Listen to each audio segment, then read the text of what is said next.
Regan Slaymaker for Notjustboxing. I have the pleasure to be joined by the former two-time featherweight world champion Josh Warrington. Josh, I think I've just witnessed one of the best fights I've ever seen live. Sorry to say, including some of yours, but what a fight we have just witnessed between Artur Beterbiev and Dmitry Bivol. Unbelievable, and a lot better than the first as well. And that's saying something. A fight of roller coasters, you know, ups and downs, and you know, Bivol started really well. I had him winning the first three, and then Beterbiev winning the next three. And then in the first fight, when Bivol dipped, he didn't. And then Beterbiev kept that pressure on, but Bivol had an extra gear and was able to bite on gum shield and go up again. So yeah, I think that was the telling point, and it was on about how much he wanted it shown in the last stages of the fight. Definitely. Would you say, kind of, you said in the first fight, obviously where Bivol dipped, would you say Artur Beterbiev might have dipped a little bit in this fight, kind of a reverse of what the first one was? Maybe he didn't hold as much pressure, but I think it's because Bivol didn't allow him to. You know, he kept the movement up. Last time his movement slowed down a little bit, and it was a little bit more static. This time round, you know, he was having the legs on his massage on his legs, sorry, and then you know, when he were probably moving before and then just standing and not doing anything, he was coming back with multiple combinations, and that was just like the difference in tight rounds.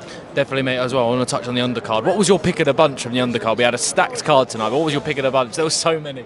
Callum Smith and Boatse were a fantastic fight, wasn't it? You know, from that were like seesaw, you know, back and forth with each other. So yeah, I'd probably say that one. He just started off the night really well.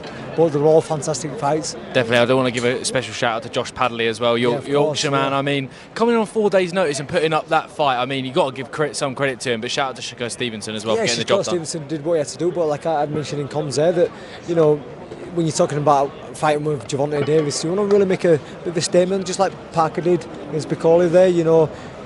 Don't put me at a certain level.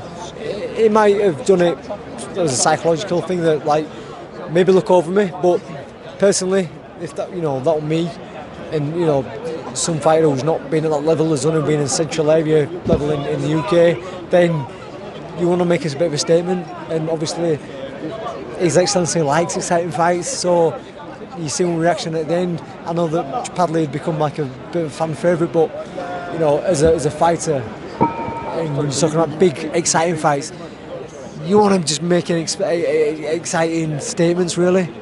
Definitely, mate, as well. And I want to finish it because I know you want to shoot off. Can we see the Leeds Warrior back in the ring soon? Because I need a trip to Leeds, Josh. I'll just finish. We'll never say never. Perfect. Marching on together. Josh Warrington's always a pleasure. Thank you very much. Guys. Cheers, Thank mate. You. Thank you very much.